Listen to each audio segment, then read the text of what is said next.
Hello and welcome to Baseball Barbacast, the only baseball podcast in the world who actually, I don't need to meet the Mets. I'm Jake Mintz, Mintz Jordan Shusterman, and that seems like it would take a long time. Yeah, that's fair. Do you have a similar feeling about whether you would like to greet the Mets? Or I guess those kind of go hand in hand. So I would say that greeting the Mets would be more of a chore than meeting the Mets, because if you're to meet the Mets, hi, I'm Jake. Hi, I'm right. Reed Garrett. I'm Mark Vientos. Yep. Okay, right? So that's easy. That part's easy. Greeting the Mets feels like I'm hosting the Mets. Right. Where they're coming to my house. Hello, welcome to my apartment. Please take your shoes off. Jeff McNeil, he wouldn't. He seems like the type of guy who keeps his shoes on your carpet. No. But we're not here to disparage the Nueva York Metsies, because they are the hottest team in the Major League Baseball League. 7 in a row. Is there anything Jewier than the Mets winning 7 games in a row? Like 7 biblical? Oh, right? That's true. That's true. They maybe if they can extend it to another Sabbath victory this weekend. I am very excited about this Mets run. The timing of this Mets run, the sequencing of this Mets run, while I think when we talked about it earlier this week, it was like, oh, watch out. And remember that series with the Mets and Red Sox, 2 teams we had been kind of comparing all season as in similar positions in their respective leagues. We were going to get some clarity here. And the Mets were going in the right direction, and the Red Sox were going in the wrong direction even before this series. And that continued to an extreme degree as the Mets sweep Boston. Boston, who we'll touch on briefly, is in a bad spot. They are now behind Detroit, behind Seattle. But the Mets are not just chasing down the Braves and the Padres and the Diamondbacks now. They are right there with them. They have the same record on this Friday morning as the Braves of Atlanta, with that 7-game winning streak, and the Braves getting dominated by Austin Gomber last night. And now we have something that is very compelling here. And I think the way I want to look at the situation is kind of the stakes involved and how we're going to talk about the Mets and the Braves and I guess the Diamondbacks and Padres over these next couple weeks, because the Padres still sit 3 games ahead of the Braves. They had a heartbreaking loss last night. Parker Meadows go-ahead grand slam on 3-2, 2-out pitch from Robert Suarez. The Diamondbacks got walked off by the Giants yesterday. They're 2.5 up from Atlanta, New York. So these teams might end up, and we've talked about how we kind of feel like the Dodgers might start to pull away here. All of these teams are interesting, but let's keep it focused on the Mets and the Braves, because those are the 2 teams that are currently tied here. For the Mets in particular, we've had a lot of conversations about what the expectations were for them coming into this season, whether it was reasonable to expect them to compete for a postseason spot, and sort of the mixed messages that their leadership were giving us regarding what we were really supposed to be hoping and expecting from them this season. So now that we're here and there are only 20-odd some games left and they're tied for a postseason spot and they have a real chance, how much should we really be expecting from them? Should we be now holding them to a higher standard? Is this a feel-good story? Yes, it is. Of course, there's a lot of good vibes with them. This is still also a team with $300 million payroll that plays in New York. And so that's where I'm kind of find this interesting. It's like, how are we going to really talk about the Mets over these next few weeks? So it's important to remember they did not go for it at the deadline at all. They went full half measure. They traded for Paul Blackburn, who I believe is now hurt. Yes. They traded for Ryan Stanek, who has been fine. Yep. And they traded for Jesse Winker, who is finally hitting pretty well. I would say that is the one move. Now, again, I don't think offense was really the thing where it was like, oh my gosh, what are they going to do without adding a Jesse Winker type? So in that Jordan, sense, it's not Jordan. Yeah. Jordan. It's not, oh my gosh, it's sorry. Oh my God. We really, really need Jesse Winker, but in Spanish. That's true. Thank you. Good correction there. Good edit. You but can't say, oh my gosh, when discussing the Mets. I mean, that's heresy. Right. I mean, we got Kenley Jansen singing the song before his team gets swept. So what am I? Of course. I mean, this is the song of the summer, as we know. But Jesse Winker has started. I mean, it was not a good start there in August, but he's been hitting really well. So he's certainly been helping. But to your point, it was not this is the team. We're really building this team to go and win a championship. That is not what happened. I think this team, from a narrative storyline perspective, I really hope they make the playoffs because they have had incredibly memorable things happen to them. And when we look back at seasons, I want seasons that have these touch points to be teams that make the playoffs and are relevant and are, involved. I would say there are three things that stick out in my head this year for the Mets. There's Jorge Lopez throwing the glove. Remember, that's true. Jorge Lopez threw his glove into the stands. It was wild. Okay, that's true. Obviously that moment stood out for a lot of reasons that created discourse, for better or for worse. Of course, we don't have to revisit that. But when we are thinking about the Mets season, if we're talking about, if they do make the postseason, the low point, that was certainly a low point where it was like, oh, here we go again. That's what I'm saying. Like, it was just so Metsy Mets. You could foresee a scenario where they win 75 games and we remember, well, that was the Jorge Lopez season. But then Grimace appears, right, and turns the whole thing around. The McDonald's mascot throwing out the first pitch, the big purple god, and the Mets get hot. And then, of course, it is Candeita, OMG. Those three stories are fitting a postseason team. The idea that that narrative development could lead to a team that is not in it, that would be a missed opportunity. That would be a bummer from someone who cares about this world in a storytelling way. The two other big ones that I think we have to mention, one has been in the news and we've talked about on the podcast, is obviously Lindor, right? This is the Lindor, I am the Mets. So, I mean, whatever. Is he the NL MVP? Is he not? Whatever. I'm one of the best players in baseball. I am going to lead this team that maybe wasn't expected to be in the postseason for sure. Because I am one of the best players in baseball, I am allowing this or being a huge part of this happening. And so Lindor as a character is also, even though we've seen him with the Mets for a while, him being the main character on the Mets is in some ways weirdly kind of new.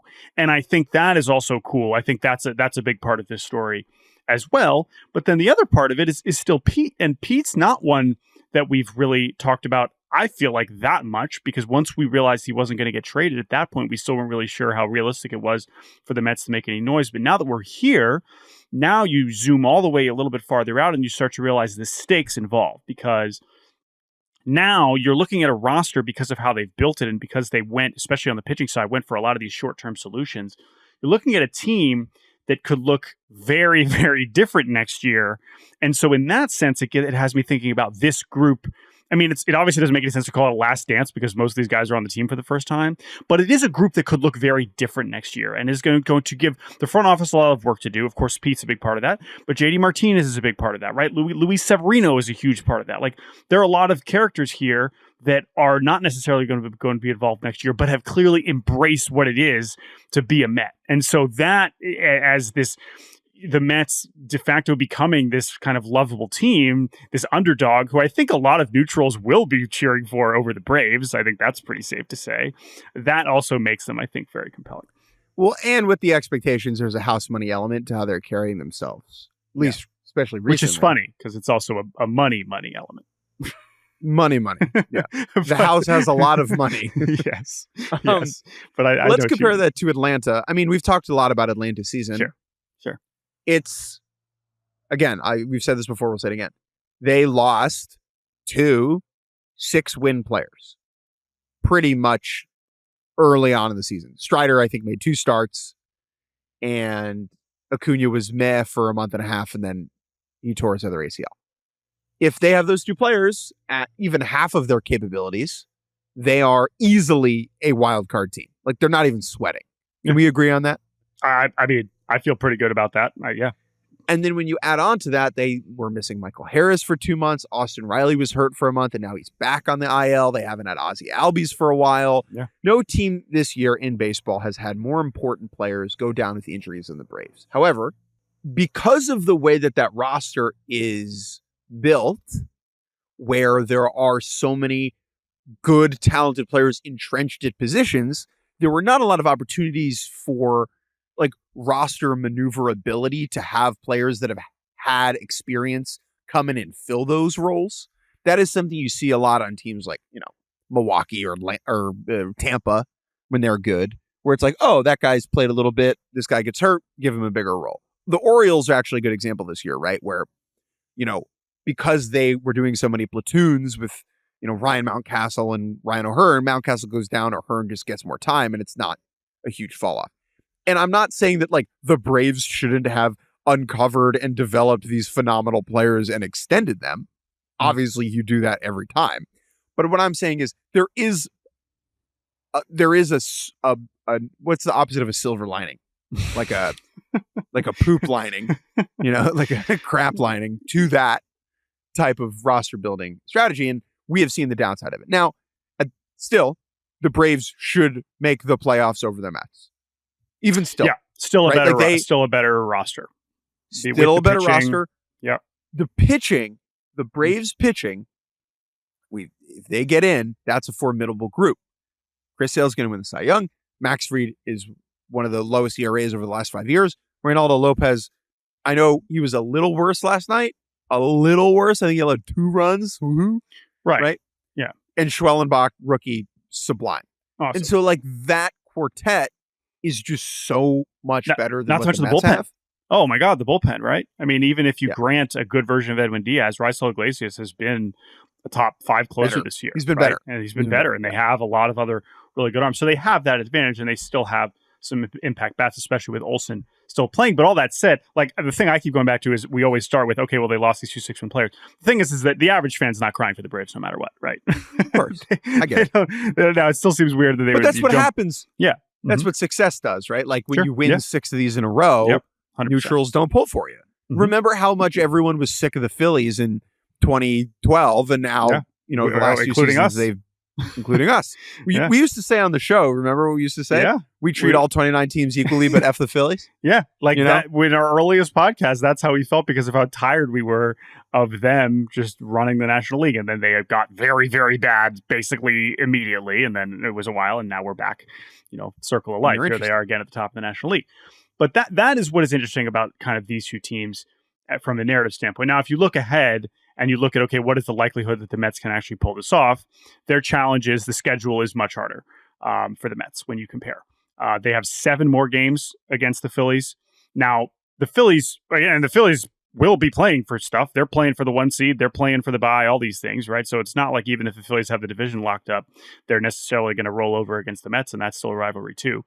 So that's certainly compelling. Braves schedule is a little bit easier, but we're all already looking ahead. That final week, the Mets will be in Atlanta for those 3 games, and at the very least as neutrals, we can hope that they are, if not tied, at least, within a couple of games going into that series. I'm doing a clickety-clacketing to see if Chris Sale is lined up to pitch in that series. Because one of the more interesting things of, the Phillies and Braves played 7 games in a span of 13 days, and Chris Sale did not pitch once because he just was not on schedule. Right. And the Braves were like, well, come on. You're not going to reshuffle it for that. But it's also like, come on. So, Sale is set to pitch Sunday, the 8th, the day of my wedding. Thank you, Chris, for contributing to the wedding registry. We'll see. I mean, he certainly has the funds to do so. So he's pitching on Sunday the 8th. That means he would pitch Friday the 13th. Woo! Okay, spooky. Hopefully stay healthy, Chris. Yep. Wednesday the 18th, and that would have him be set pretty to pitch the opener against the Mets, I think. Okay. He will pitch in that series. It lines up pretty well. If everything stays together. So that would be delightful. And yeah, I mean, that's the thing with this Mets team. I've certainly enjoyed watching them. We certainly know our fair share of Mets fans. But I am just really curious about how we're going to talk about Pete in particular. If they get to the postseason, Pete goes on this huge run, and now there's even more pressure. Like all these things, I just find him as an interesting character because honestly, Lindor has rightfully gotten all the attention, and that's totally fine. But Pete's someone I'm really curious about. One last name we need to mention in this conversation before we take a break, and that is Carlos Mendoza, the Mets manager. Mm-hmm. Sure. Jordan and I think our take on managers is that, well, first of all, it's just so hard to tell who's good at this, right? There is no stat line for this. If you took the best manager in baseball and gave them the White Sox, they wouldn't be very good. And if you gave Pedro Grifol, who was fired from the White Sox job, the Dodgers, they would probably be in the hunt still, right? And so that just makes it very difficult to evaluate managers. Great example, Skip Schumacher. Year ago, he won the NL Manager of the Year award with the Marlins. Yeah. He hasn't gotten worse at the job. No. And another one, right? We have sequences like what's gone on with Milwaukee, right? And Chicago. And I know the Cubs are kind of fighting their way back into it, but it's like, what am I supposed to make of that? You know, the Cubs give Craig Counsell the most money anyone's ever given a manager, and the Brewers are like, that's fine. We'll just take the guy that was Craig Counsell's college coach, and he'll just, win Manager of the Year anyway. It's like, okay, sure. What is this? What am I learning about that? Is it all about the front offices? Is it more about the front offices? Probably, right? Based on a lot of these examples, it's based on the roster. But all that said, Mendoza as a first timer, I've thought about this a lot with Vogt, right? Stephen Vogt in Cleveland this year is first timer. We talk about first time managers. And that's really a lot of why this discourse is both hard, but also interesting. Mendoza is good at the job. He is good at the job. Is he a 7-win difference? I don't know. Right? He is good at the job. And there are times when we get a first-year manager and it becomes clear pretty quickly that either they are not good at the job or that we don't yet know if they are good at the job. And being around the Mets and talking to people with the Mets, the overwhelming energy is that Mendoza is a serious person who is good at the job. Yeah. But again, there's more examples. And I trust you, especially to your point. You're around the team a lot. Matt Quatraro. I mean, they hire him last year. They lose the franchise record 106 games. They weren't supposed to be good, right? But now they're good. Now they're going for the postseason, and it's like, I assume he has something to do with that. But they also got a lot more good baseball players. So I don't know. There's also, I think, managing in Kansas City. Not to take anything away from Quatraro, but managing in Kansas City and managing in Queens is just a different job in a lot of ways. Where 100%. I mean, the Yankees' job is just completely different than all the other jobs. Like Aaron Boone is doing a different gig, and that is why I don't think they will fire him this year, because he knows how to do it, and it's very hard to know how to do. But Mendoza navigating like the Jorge Lopez thing and where the Mets were as a team at that point, and inspiring confidence in a clubhouse that did not significantly reinforce itself at the deadline. When a front office acts a certain way at the trade deadline, that sends a message to the team. And the message that that David Stearns and crew made to the team was, we kind of believe in you. And yet Mendoza was somehow able to maintain the momentum down the stretch here. And so I think that I have been very impressed with him, being around him, talking with him. He understands the role of that specific job. I think being under Aaron Boone across town in New York can't hurt. Was very good work experience for him. And I just think he deserves a lot of the credit, because it's not necessarily always the decisions you make as a manager. It is how you choose to make those decisions. Yeah. I don't really care if you pinch hit or you pull a guy, or just have conviction. Have conviction in your decision making. Yeah. And I think that when you compare that, I like Brian Snitker. I think he's good. He recently, especially when it comes to bullpen stuff, has not been particularly convicted in his decision making and his explanation of those decisions afterwards. Yeah. I'm glad you mentioned that, because that was the last thing about Mendoza I wanted to hit. This Mets bullpen is still undermanned. And there's so much Jose Butto.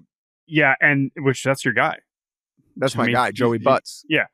But that's another thing as we head into a postseason race, whether they get there or not.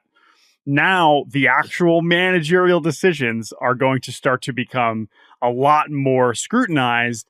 But with that is still who's on the team. And I'm looking at the guys that he can turn to, and I'm just like, I guess I could be mad. Like, why is he going to him? But it's like, oh, well, whereas again, when you compare it to the Braves, it's like, well, they got a lot of good options. So it probably is the right way to deploy them.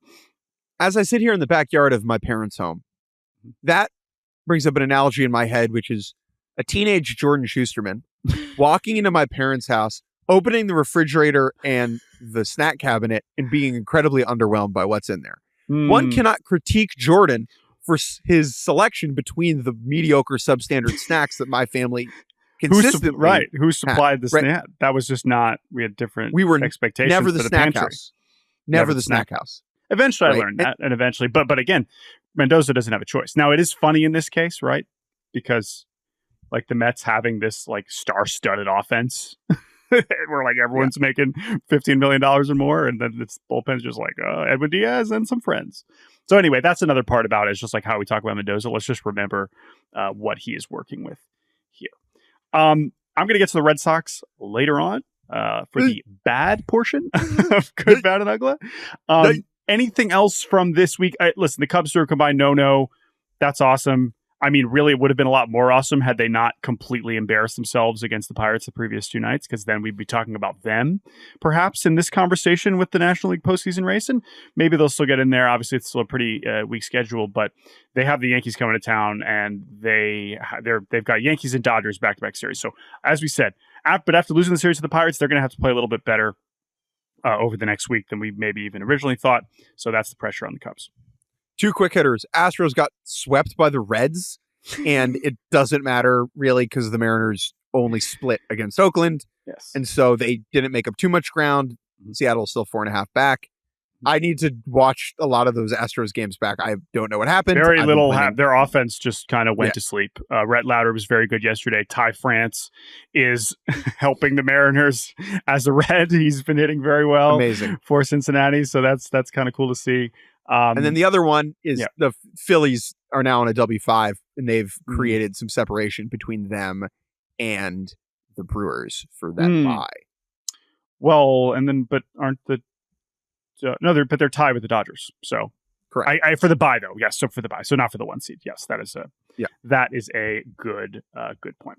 All right. We are going to take a quick break. And when we return, we got some news, some guys that are sticking around, Matt Chapman and Jerry Dipoto. We'll be right back. Now, if there's one thing we know to be true, it is that super agent Scott Boras does not sign extensions. He doesn't do that. Okay. It's like a bar that doesn't play a certain song, or like how my dad doesn't eat halva, right? Or Jordan doesn't like seafood, you know? Now there are certain things that certain people, they just don't do. Yeah. But this week, we saw Scott Boras, Zag. He signs an extension for his client, Matt Chapman of the San Francisco Giants, a 6-year, $150 million extension to keep Chapman in the Bay for a long, long time. Let's go back to that analogy of me liking or disliking seafood, because I think the thing to consider here is the new context of Scott Boras, the agent. Now, this could change this winter when he perhaps signs, I don't know, another like $1.5 billion worth of contracts with Burns and Soto and Pete and Bregman, and we'll get to all those guys.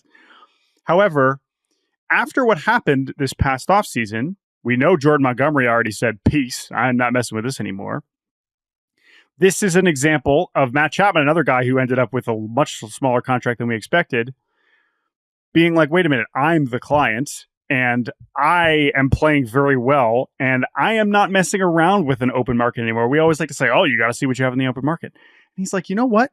I like it here, and the Giants have a ton of money that they want to give me. They already wanted to give it to me, and they still want to give it to me. And so, sure, is there a chance I could go out there and if I play the way I have been the rest of the season, and I reach the open market, and everyone remembers that I'm really good, and I'm Matt Chapman, and my defense is back to being awesome, and all these things, maybe I'll get $200 million. But instead, Matt Chapman's like, listen, Scott, we're not doing that again. Let's just lock in $150 million because it's right there in front of us, and let's just move on. And Scott Boras is probably looking at it as like, great, I got him a lot of money that he didn't get last offseason with me, but I got him a bunch of money guaranteed. There you go. We're great. And so the reason I bring up the seafood analogy again is because like I don't really see that changing. I'm not really sure what would have to happen for me to suddenly start like, smashing down a bunch of oysters. Like that seems unlikely. However, in Scott Boras' case, some things have changed and that have maybe impacted the way he handles some of these situations. So we'll see. He works for Matt Chapman. Yeah. Right? Yeah. And we have to remind everyone, ourselves that. And that's really that simple. As far as this goes for the Giants, kind of an interesting move. Chapman has been very good this year. Yeah. Really very, very good. Very good. And I still think he is a particularly volatile player in some ways, particularly on the offensive side. He strikes out a lot, but boy, when he hits that ball goes, baby. And he's got his lowest strikeout rate in 5 years. And obviously he's always hit the ball really hard. But he's been a little bit more consistent, and the defense has gotten back to a near elite level where that is a player when you have the payroll that the Giants have and still some more flexibility coming up. Like, just lock in. Say there's our third baseman. We don't have to think about this anymore. There is some obvious comfort in that. Now, as we know, based on the fact that they are probably going to finish at or around 500 again, there's a lot more work to be done here. But this is a nice thing that they don't have to think about this winter. Under 500, are you aware they have by far the hardest schedule remaining? I don't know where the Giants are in the standings right now. It probably is not particularly close. Oh, there's 7.5 back. Well, guess what, Jordan? They have 3 against Milwaukee, Baltimore, Arizona, Kansas City, St. Louis, and 6 against San Diego. They do not play a team under 500 the rest of the way. Yeah. So that's going to be hard. And again, for all the money, all they spent this past offseason on Chapman, and that went well, and Snell wasn't going well and sort of worked out. 81 wins in 22, 79 wins last year. And I think it'd only be right if they finish with 80 in 2024. But yeah, I think Matt Chapman's really good. And it's kind of, again, extensions like this where it's just kind of going well in the team. It's not that complicated. It's good for him. I'm glad he got his money. He probably deserved it last year. And he'll just now be the Giants' third baseman. We'll see if they can get enough other good players around him. And congratulations to Alex Bregman, who will be a free agent this winter and now has a baseline from which to work. You will not receive less than this. And to that point, that's another part of the Boras angle is Scott's like, he's had examples where it's like, I got multiple of the same position, but he's like, oh no, this is great because now I just can focus on this guy as my third baseman that I am selling to people. So I think that definitely makes sense. So Bregman in a good spot. All right, let's stick with guys that are not going anywhere. According to some reporting from friends of the show, Ryan Divish and Adam Jude of the Seattle Times, Gerard Dipoto, Jerry D himself, Trader Jerry. Or as your brother used to call him. Dipoto. Jerry Dipoto. Jerry Dipoto, who has been head of Mariners baseball operations since September of 2015, will continue on, according to the reporting from the Seattle Times, as the head of the Mariners baseball operations for at least another season. Now, after they fired Scott Service, we sort of already had a sense this was the direction the organization was going to go. Things only got worse after they fired Scott Service. Got a little bit better and then a little bit worse. Now they are, as we mentioned, only 4.5 back from Houston, but their playoff odds are now below 10%. I think this is not a shocking decision, but I think the main takeaway here is this is a bet that the things that he is doing well, which are under his leadership, they have obviously developed an elite rotation and they have restocked a farm system consistently over and over. This was a team that was basically at the bottom of farm system rankings for years.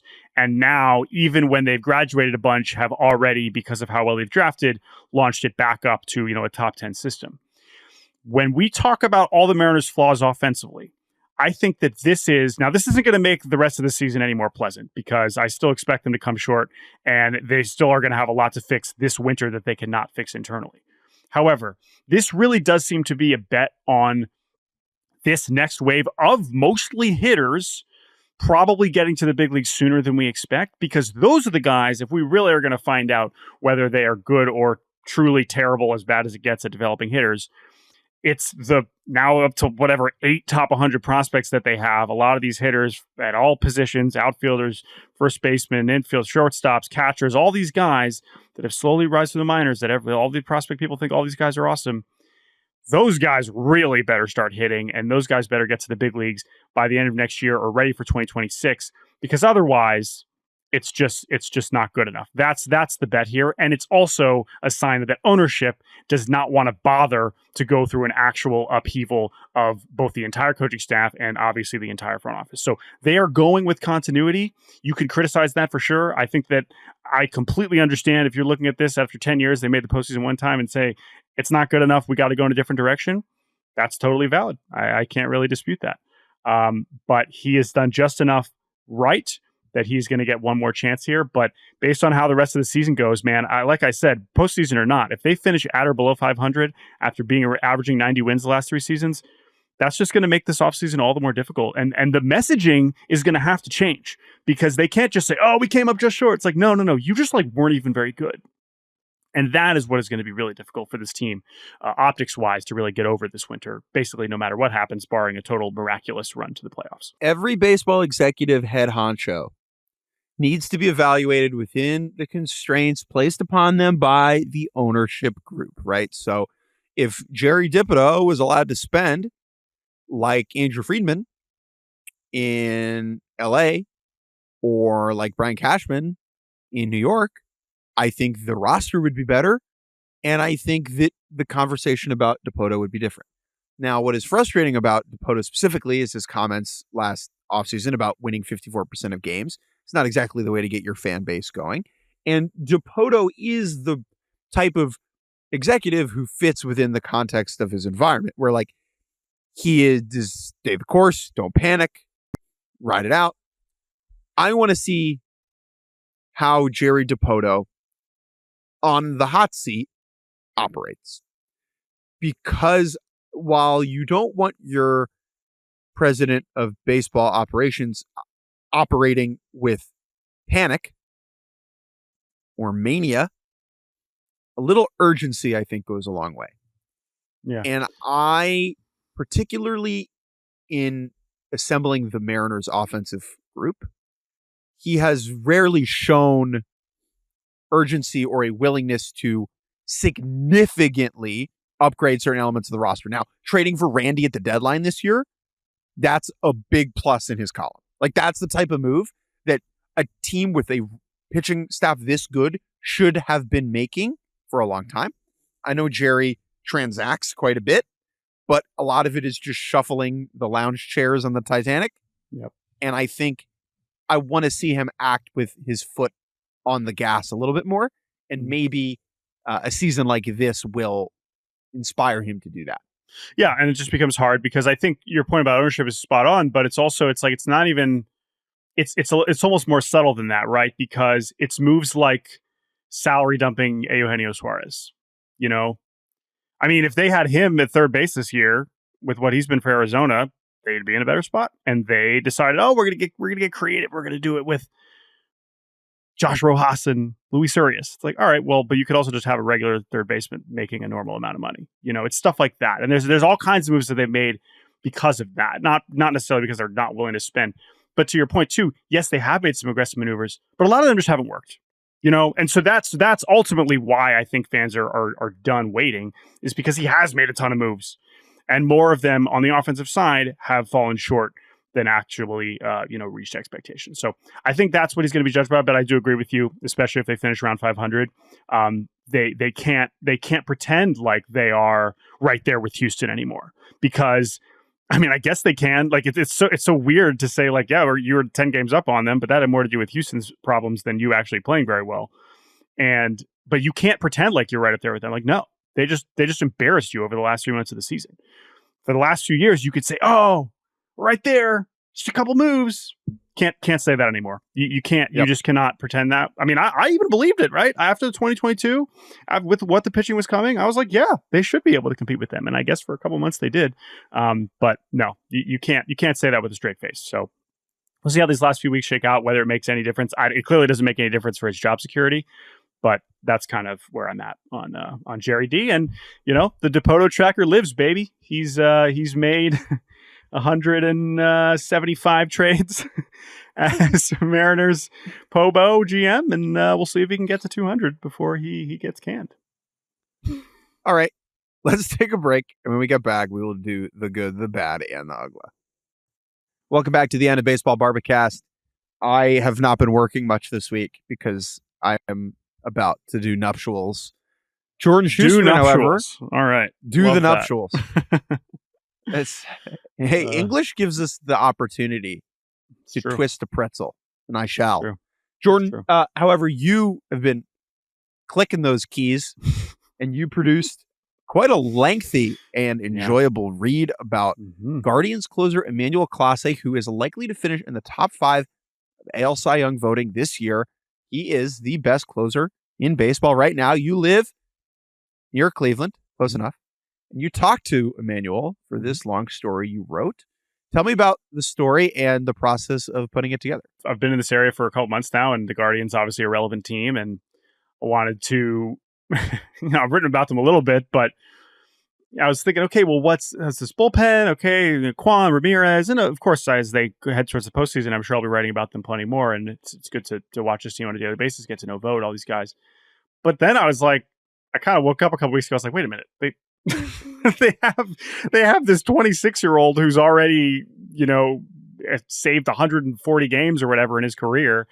It's right here. I mean, we are witnessing a historic beginning to a career, and someone who is doing it different than everybody else. And I think that's really, I mean, the numbers speak for themselves. I mean, if you can say he's chasing the lowest ERA we've ever seen from a reliever. I mean, the margins for error there are very small because when your ERA is under 0.8, every run you allow is a huge deal. So we'll see if he can actually chase down, quote unquote, Zach Britton. But he's just been completely overwhelming. And the fact that he could be so good for 3 years and then somehow get better is really the story that I wanted to tell. And the fact that there are versions of this across the league where when you see them for long enough, you're like, oh, that's their thing. We're just used to it. But we should not just pretend like his 102 mile an hour cutter is normal because it's not. It was not a pitch we had ever seen before he arrived. And while, yes, I write about the ties, of course, he grows up loving Pedro Martinez and he turns his attention to Mariano Rivera when he becomes a closer. We've seen, Kenley Jansen, right, has hundreds of saves with the cutter. David Robertson did it right after Mariano Rivera, but those guys weren't throwing it at 100. And when you combine throwing on a 100 mile an hour cutter with, I mean, essentially elite command, it just doesn't exist. Everyone else that throws 100 is spraying it. And the only other guy that really is throwing 100 consistently, that is throwing anywhere close to as many strikes as him, is Robert Suarez this year. And his fastball, which he's throwing also 80% of the time, is not quite good enough to, as we saw last night, to still be unhittable every time. But the fact that Clase is now throwing more cutters than ever, the fact that he doesn't walk anybody, the fact that he's now controlling the running game, he's automatic, and he really is something to behold. And while he doesn't have the strikeouts, and that's why you don't necessarily see him, on Pitching Ninja quite as much, he's one of a kind. He is a singular talent, a singular arm talent, and it's really amazing what he's been able to accomplish. My biggest takeaway reading your article is the reminder that dude is 26. Just because he's been in our lives, our baseball lives now for a couple of years as an elite closer, we forget that he's still younger than both of us by a lot, and he is just getting started, hopefully.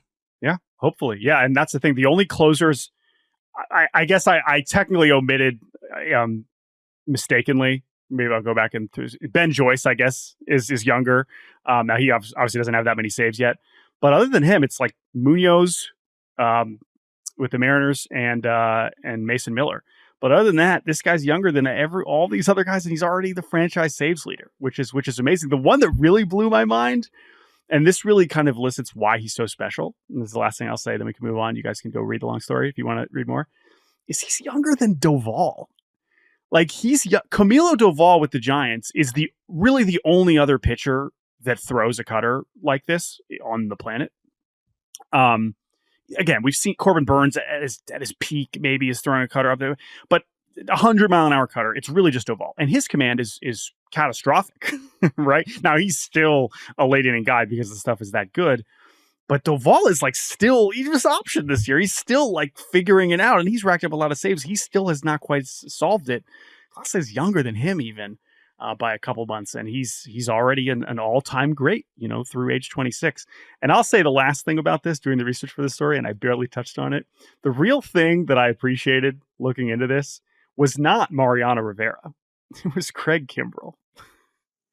And I know that because he's pitched for so long and had so many low moments in his 30s, maybe that'll be Clase one day. But the real, what Kimbrell did through age 26 was basically Clase, but with strikeouts. And we should not lose sight of that when we take Craig Kimbrell's career into totality, whenever that time comes. So anyway, if you want to read more about Clase, you can go check that out, obviously up at Yahoo Sports. All right, Jake.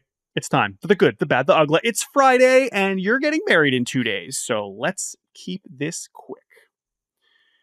We will begin with some good. Would you like to begin? Yeah. Ludicrous. Not the adjective. But also the adjective. Well, one and the same in some ways, but Ludacris, the musician, actor, Yeah.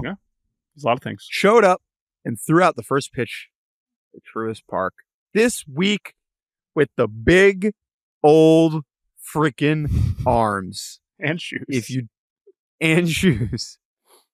don't know what I'm talking about, please Google Ludacris Get Back music video and sit back and enjoy. These are the arms are so big. And he threw the pitch with the big arms is really impressive. I think that you could have had the big arms without the big hands, but the big hands make him throwing the ball just outstanding. It's so good. We should have more wonky first pitches. I want more bits, more shticks. Yes. More, playful theatrics for first pitches and Ludacris. Hundreds of opportunities, right? And most of them, I know, someone in the community, those people can still throw first pitches. Most teams are doing like 3 or 4 or 5 every game now. It's not like they're just doing one. So yeah, more of these. I mean, Ludacris is fantastic. He's one of my favorite artists, and just as a character, this is a crossover I could certainly get behind. So I agree. This is definitely good. Also Uggla, but definitely good. My good's a little bit more straightforward. Pablo Lopez has been incredible over the last month. He had 3 consecutive scoreless outings. He did allow 3 runs yesterday, but the Twins were able to split the opportunity in Tampa Bay. And he's turned harder than ever. We saw Pablo Lopez's hardest fastball of his career yesterday, which is really something. But this is just good to see. That's why it's in good, because Pablo Lopez ERA was over 5 as late as July 10th. And now it is creeping under 4 almost. So again, the Twins, we haven't had a lot of Twins chat. I think we'll see. I want them to this is the thing about the Twins. They've been so steady the whole season, but they've yet to really give us a reason to we have to talk about them. That has not happened really at any point this year. They've not fallen in the wrong direction, but they also haven't been here's our 8-game winning streak. Maybe that's coming, but Pablo Lopez looking like the Pablo Lopez we saw at the end of last year is really, really encouraging. And he's certainly one of my favorite pitchers. So he is good for me. You know what's bad? What's bad? The Jason Dominguez homered again. I mean, that's not bad. Here's a good question. Producer Andrew, please put this in the chat. Are you happy that Jason Dominguez continues to rake in AAA? It is clear that the Yankees have chosen Alex Verdugo for the rest of this season. They believe in this guy. I still think we're going to see him. I still think we're going to see Jason, but continue. But I would imagine there was probably a segment of Yankee fan who's like, it would be good if Dominguez just stunk in AAA for the rest of the year so that I don't even have to think about this. Well, Yankees fan hearts in the chat says, love it. So I think at this point, you know Yankees why? Fans, it's because Yankees fans, and this is many fans, but want to genuinely believe that they know more 100%, about baseball 100%. Than the people making the decisions. They want the team to look silly. Yes, there are reasons to be playing Verdugo and not Dominguez. I disagree with it. I think it's the wrong choice. I think it's a bad decision. But I just love that it's reaffirming the criticism in a way that that to me is good. But the whole thing, if you're in Yankee world, is bad. I will say the one Jason Dominguez thing, which has been pointed out, it is so bizarre that they called him up for the Little League game and bat him fifth and then sent him right back. That was so doesn't make weird. any sense. That was so weird. Like maybe he's the only one that makes sense, like roster wise, to call up. But then why is he starting and batting fifth? And so strange, so strange. So I still think we're going to see him at some point. But yeah, Jason Dominguez, he's. I mean, we talk about Clase, but we've talked about Dominguez forever, and he's still only 21. Okay. Jason Dominguez, ALDS hits over under 1.5. So that requires the Yankees to get to the LDS. Yeah. Oh, I'm going over. Okay. 1.5 hits total in a DS postseason. A lot of play there. That's our kind of line. Again, we're not betting on baseball or sports really, but that's a good way to think about these things. That's a great question. Thank you. Hearts in the chat. Hammer the over. Love that confidence. That's coming from the same producer who, when I asked at the All-Star game which Yankee would have the highest OPS plus the rest of the season, the third highest behind Judge and Soto, producer Hart said Ben Rice. Jordan, who does Ben Rice play for right now? He's with Jason in Scranton. So you can chalk that one up to an L. But let's actually, who's third? Is it Stanton? Is it Jazz? Since then? No, I think it's been Wells. I think it's been Stanton. I think it's been Stanton. Well, Jazz, again, it's different because the number of plate appearances is a little different since the break because he wasn't on the Yankees. But and he was hurt. Remember, Jazz is like hurt, but maybe he's not. Weird. Anyway, my bad this week. Don't worry, Yankees fans. Good news. The Red Sox. The Red Sox postseason odds have sunk to 7% after being swept in Queens. And sadly, this has included in a lot. Now, the bullpen continues to be an atrocity. But Rafael Devers is having probably the worst 3-week stretch I've ever seen from him. He has just been basically the worst hitter in baseball since about the middle, third week of August. And that sucks because Rafael Devers is one of my favorite players, and he's just been kind of mopey and sad and hitting into double plays on the first pitch. That's like, oh man, that sequence just kills me. Is like big spot for a player that's struggling. They do the mound visit, and it's like, all right, what an opportunity for redemption. I don't know the specific sequence, but it happened at some point during the series against the Mets. And it's like, all right, they do the beating for Devers and then just first pitch double play into the inning. And just like, oh, just gets worse and worse. But yeah, man, I mean, the Red Sox are now, as I mentioned, behind Seattle, behind Detroit by a half game. They've lost 5 in a row. Their run differential has sunk to -5, but they're back at 500, where they belonged for much of the first 2 months. And I guess there's some comfort in that. Netflix documentary is going to be pretty boring at the end. So one of the Red Sox reporters was like, haven't seen the Netflix crew around much recently, which is maybe true, maybe just anecdotal. But I am very interested where this is going to go. Well, it's football season. That's true. Those cameras are probably needed elsewhere. What is last Red Sox thing? Oh yeah, justice for Chaim Bloom. Okay. Well, I was going to say, we're not just saying this because he's mishpacha. All right. But the man who built... We're not saying it. We're not saying it. Look, but you we're want not us the only to be ones. Unbiased? Hey, we're not the only ones. Goys alike are tweeting about how good the Red Sox farm system is. And that's a lot because of Chaim Bloom. Yeah. So shouts out to Chaim Bloom. Yeah. My Uggla. What's your Uggla? So, many players have charities. And they do charity events. Many of them involve wine because rich people like wine. Corbin Burns has a charity, I think it's called Uncork for a Cause. Very nice. It's better than uncorking for... just to get wasted. Just to get wasted. Or like uncorking to do something terrible. Like uncorking to rob a bank. Yeah, no. Much worse. For a cause. That could be the cause. But presumably a good cause. I'm assuming it's a good cause. Yeah. Very nice. Now, the reason this is Uggla is because Jackson Holliday went to this event, and Jackson Holliday is 20. 20. And unless they were in Toronto on the road, clown question, bro. Jackson Holiday's not old enough to drink the wine. Now, my question is this. I believe that Jackson Holiday has never boozed. Do you believe that? Oh, okay. All right. I think there's a chance. I think there's a chance that Holiday has not. I know he's married and like the oldest 20-year-old ever. But I think there's a chance he's like kind of a rule follower. And whatever. I mean, he hasn't had time to drink when he's been in the cage for the last 20 years. Yeah. You can't. And I'm only kind of joking. Yeah, I mean, you can't uncork a Gruner Veltliner when you're, trying to hit against the high speed. Yeah, right. When you're in the shed that your dad built because he was an all-star outfielder. You're not testing, well-aged Barolo when you got to work. Keep that knowledge coming. Hands. I got no idea what words you're saying, but they sound good. Coming from the man about to get married at a winery, he's popping off. Literally popping off. Anyway, it just Jackson Holiday showing up. Do you think I don't think Jackson Holiday consumed alcohol at this event. I should probably do some reporting on that. I feel confident about. I don't think he was drinking at this event.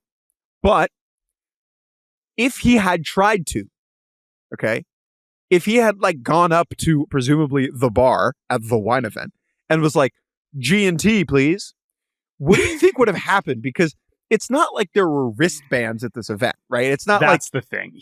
Can I see your ID? Here's a wristband. No, you're an adult. Right. Yeah. It's like at a wedding, there's the 16-year-old cousin hey, go grab me a glass. Not of mine, baby. He could do that. Now, but right. The question is does he have to ask Dean Kramer? Hey, Dean. Oh, Dean, can you go? You know who it probably was? Probably Austin Slater.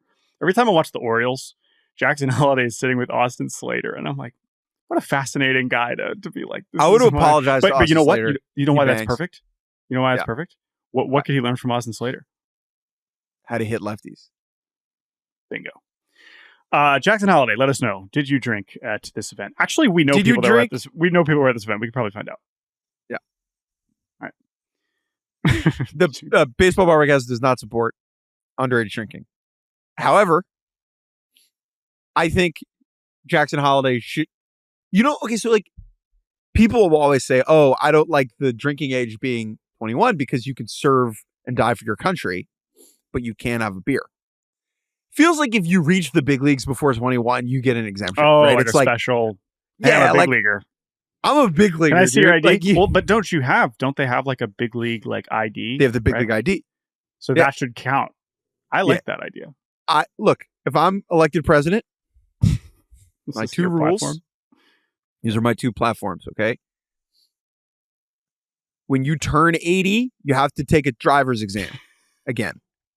And then if you have MLB ID, you're good. MLB, if you're a big leaguer, yep, you can buy booze. Great, I love that. My Uggla is Aaron Judge on Paw Patrol. Now, people have noticed that Aaron Judge, who made a cameo on the Nickelodeon Junior show Paw Patrol, actually not even Paw Patrol. Paw Patrol now apparently is so big that this is a spin-off series called Rubble and Crew, which is an important detail because Aaron Judge appeared on Paw Patrol on August 26th on Rubble and Crew, the spinoff from Paw Patrol. Since then, he has hit 177 with 0 home runs in 9 games, longest homerless stretch of his career. Not of his career, sorry, of the season, and probably of the last few seasons, but I'm not sure. That's funny in and of itself. Everyone is tweeting the same clip, like a 20-second clip where you see Aaron Judge in this show breaking his bat. But I just wanted, because I went back and watched the whole episode, because anytime baseball is represented in media is that's us. That's what we want to do. And I'm not talking about baseball movies. I'm talking about baseball where it's not supposed to be baseball, and then suddenly it's baseball. And Aaron Judge showing up on this Nickelodeon show is exactly that. And so I wanted to go find it, and I just wanted to share the premise because it's so funny. But did you have any questions for it? Yeah. I have the summary in front of me on Wikipedia if you want me to just read it. Yeah. Go ahead, and then I will fill in the gaps having actually watched it. This is episode 23 of the season. It's called The Crew Builds a Ballpark. In the park, Coach Karima is playing baseball with Rubble and crew, where Rubble hits a home run like Aaron Judge. Coach Karima mentions that he'll be partaking in a home run derby, where he'll be hitting 100 home runs. This is Judge. And will be stopping in Builder Cove to see his fans. Is it track for you, Jordan? Yeah. No notes so far. Judge arrives in Builder Cove, not Builder's Cove. That's actually... No, it's just Builder Cove. I don't really like that. Like, there's someone named Builder. Okay. Arrives in Builder Cove, where he has become familiar with Rubble and crew. Speedmeister claims that Aaron Judge isn't great, as he plans to become the true baseball hero of Builder Cove. So there's like a bad guy, Speedmeister. Speedmeister is the rival. So the premise of the show in general is a bunch of dogs are construction workers. I'm not kidding. And Speedmeister is the rival construction worker. Is he a dog? The villain. No, he's a dude. He's just a dude with a mustache. He kind of looks like kind of a 70s reliever. Does he look like Waluigi? Yeah, actually, he's a good amount. Yeah. Okay. And does he have that dog in him? Well, we're going to get to that. So Speedmeister, the rival construction crew, claims that Aaron Judge isn't great. Judge gets a call from his dogs, Penny and Gus. His dogs FaceTime him. He gets his dogs. This seems to be what really got Judge to do this. Is he loves his dogs. So he was like, I'll go on Paw Patrol. Penny and Gus. Are those actually his dogs' names? Yeah. Okay. They're around. Who inform him that the road to the home run derby has been closed. Oh, no. Yes. Aaron Judge is not driving to the home run derby. No, but he gets off the bus, so he can't get there. He can't get to the ballpark. So what are they going to do? To remedy this, Aaron Judge persuades Rubble and crew to build a ballpark so that Judge can break the home run record. So they build a full stadium. They just build a ballpark. They just, boom, in about 45 seconds, they just whip up the dogs. They whip up a ballpark specifically to host a home run derby where Aaron Judge is going to hit 100 home runs. Speedmeister could friggin' never, dude. What a bum. Public money involved in this ballpark? That's unclear. I don't know who funded this. If only it was this easy in Oakland.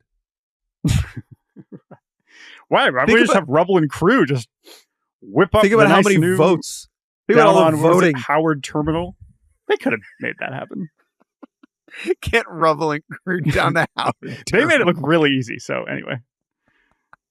Yeah. Okay. What John Sherman, Royals owner, building that new downtown park in Kansas City. Called It's going to have like a ballpark village. There was no ballpark village. By the way, this is just a ballpark. There's really not a lot of like bells and whistles. Forget Populous. Yeah. Rubble and crew, they're building yards. Once it's built,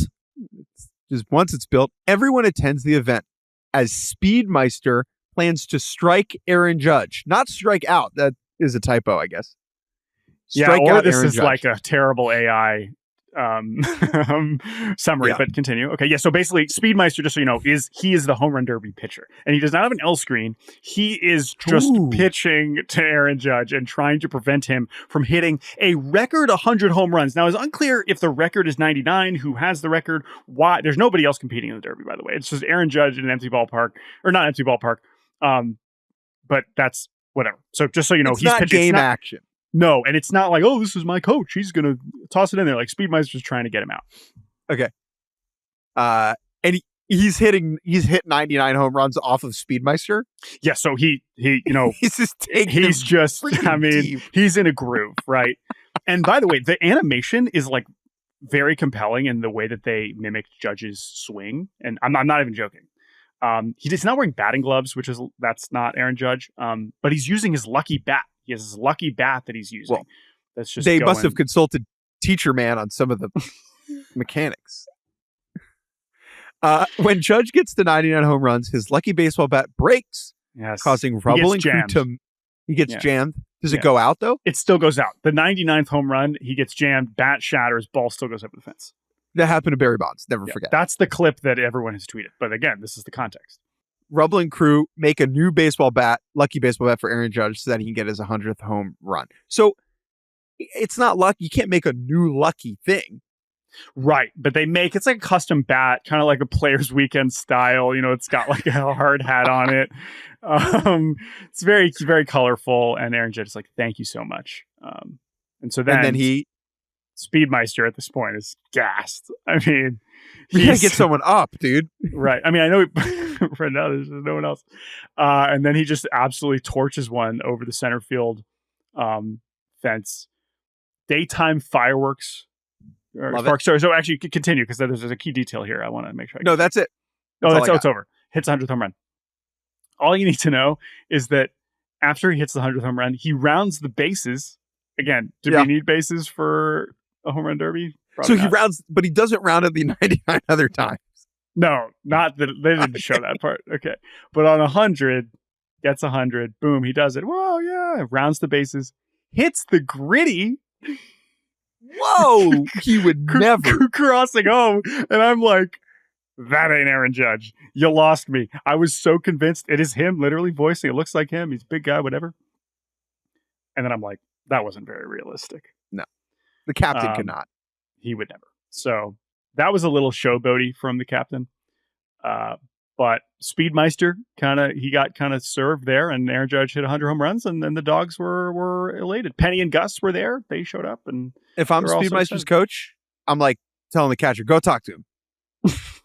Oh, the catcher, for some reason, is a turtle with a glove like. And again, it's unclear that it doesn't seem like the catcher needed to catch anything because Aaron Judge hit all the home runs every time Speedmeister threw a pitch. But so Speedmeister had a 0% whiff rate. Yeah, it was like, and unlike Clase, where that is okay, where you can make his pitching to contact was not working. No, he needed to find an out pitch. So he's gonna Speedmeister go in the lab, find a sweeper, maybe work on a splitter. I know that's all the rage. And we'll see if you can come back better next year and prevent Aaron Judge drive line from hitting 101 home runs. Anyway, that's my Paw Patrol recap. I encourage, like half of it is available on YouTube, but it cuts off kind of at a key point. So if you could go find it, if you subscribe to whatever the channel is that shows on. All right, that was great podcast, Jake. Big weekend ahead. Mariners are in St. Louis for the first time since 2013. Twins and Royals, Guardians, Dodgers. You're just going to be parked on the couch, just watching ball this weekend, right? Yeah, that's the plan. All right. Me and 200 of my friends. Looking forward to it. Well, I am about to get on a plane to fly to the Reagan, to Washington, D.C. area, where I have a reservation at a hotel in D.C. Cool. And I'm just going to kind of hang out and watch baseball. Nats aren't home, though, dude. Oh, the Nats aren't home, but that's fine. I'm just going to sit in my hotel room and just watch baseball for the next, 48 hours. And then if anything, we'll see what else comes up. We'll see what else, happens this weekend. Yeah, I'm getting married. Okay, Jake's getting married, yeah. If one of my bigger rules for the wedding is no baseball analogies. Like, I have had nightmares about people being like, Jake really hit a home run with her. Like, okay. So cut that from your speech. I got to edit my whole speech now. It's just only baseball analogies. Okay, good to know. Thank you. Looking forward to it, obviously. I will see you tonight, assuming my flight is smooth. And it'll be a fun weekend. And most importantly, there will be no podcast on Monday. Sorry, friends. Sorry. That's that. But thank you all for listening. You can email us at baseballbarbacast@gmail.com. And thank you to producer Andrew Hartz. And we will talk to you on Wednesday. Or I will talk to you on Wednesday. Jake will be married and busy. Justice or Speedmeister? I am